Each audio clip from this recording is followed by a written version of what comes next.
गांव में एक ननद भाभी रहती थी। भाभी अपनी ननद से बहुत प्यार करती थी। मरते वक्त उसकी सास ने उससे कहा था कि बहू, मेरी बेटी का ख्याल रखना, उसे अपने बच्चों की तरह प्यार करना। बहू ने अपनी सास को वचन दिया था और इस वचन को वो बहुत अच्छे से निभा रही थी।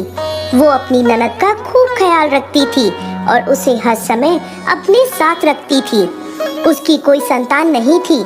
एक समय वैशाख का महीना आया तो भाभी हर रोज सुबह जल्दी उठकर पूजा पाठ करती और पीपल को सींचने जाती। ननद भी उसके साथ साथ पीपल में जल चढ़ाने जाती थी। पीपल की पूजा करके भाभी हाथ जोड़कर कहती, हे पीपल के देव, मुझे एक पुत्र दे दो। ननद भी हाथ जोड़कर कहती, हे पीपल के देव, जो भाभी मांग रही है मुझे भी वही दे दो। इसी तरह दोनों रोज पीपल की पूजा करने और जल चढ़ाने जाती रहती थी। देखते ही देखते वैशाख का महीना पूरा होने को आया। पीपल के देवता दोनों ननद भाभी की पूजा से बहुत प्रसन्न थे। उन्होंने भाभी को पुत्र प्राप्ति का वरदान दे दिया, परंतु ननद के लिए वो सोचने लगे कि इसे पुत्र का वरदान कैसे दे दूं? यह तो अभी कुंवारी है। परंतु उसके बार बार ऐसा वरदान मांगने पर पीपल देवता ने उसे भी पुत्र रत्न का वरदान दे दिया। कुछ समय बाद भाभी गर्भवती हो गई और ननद को एक फलक पड़ गया। 9 महीने बाद भाभी को एक पुत्र प्राप्त हुआ और ननद को उस फलक से एक पुत्र उत्पन्न हुआ। जब भाभी ने ननद के पास वह बच्चा देखा तो वो बहुत परेशान हो गई। उसके पूछने पर ननद उसे पीपल देव के वरदान की सारी बात बता देती है। भाभी को अब कुछ समझ नहीं आ रहा था कि वो क्या करे, क्योंकि अगर किसी को भी ये बात पता चल गई तो सारे गांव में उसकी बहुत बदनामी होगी। कुछ समय सोचकर भाभी बोली, तुम इसके बारे में किसी से कुछ मत कहना।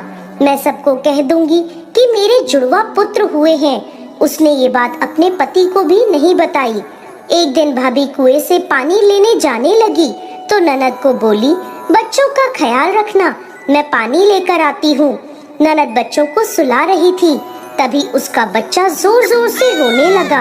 वो उसे गोद में उठाकर चुप कराती हुई बोली, बिना बाप के कांधे वाले, बोल तू कहाँ से आया?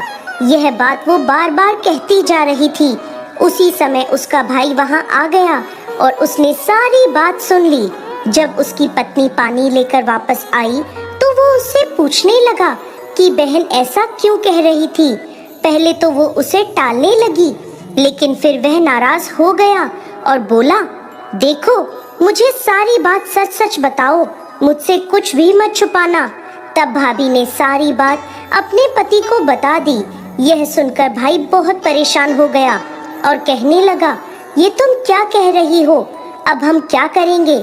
इस बात से मेरी बहन की बहुत बदनामी होगी, उससे कौन शादी करेगा?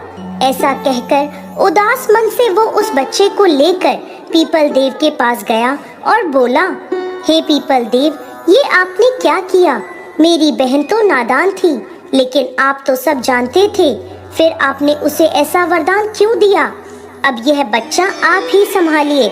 ऐसा कहकर भाई ने उस बच्चे को पीपल के चबूतरे पर रख दिया।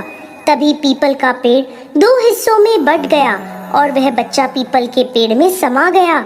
इसी के साथ पीपल के चबूतरे पर दरार पड़ गई। धीरे धीरे समय बीतता गया। एक बार भाई भाभी ने अपने घर में हवन करवाना चाहा। सभी गांव वालों को बुलवाया। पंडित ने हवन करना शुरू किया, लेकिन हवन की अग्नि जल ही नहीं रही थी।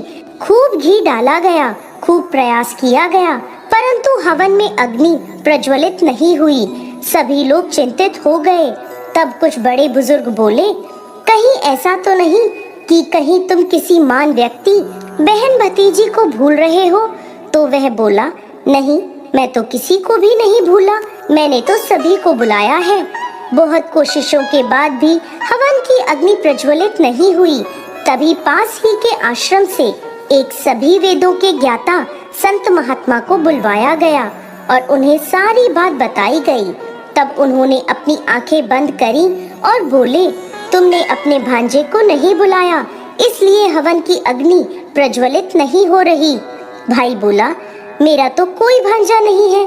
तब वह महात्मा बोले, वही भांजा जिसे तुम पीपल को सौंप आए थे। तब भाई ने सारी बात गांव वालों को बता दी। गांव वाले बोले, इसमें तुम क्यों शर्मिंदा होते हो, ये तो पीपल देव का आशीर्वाद है।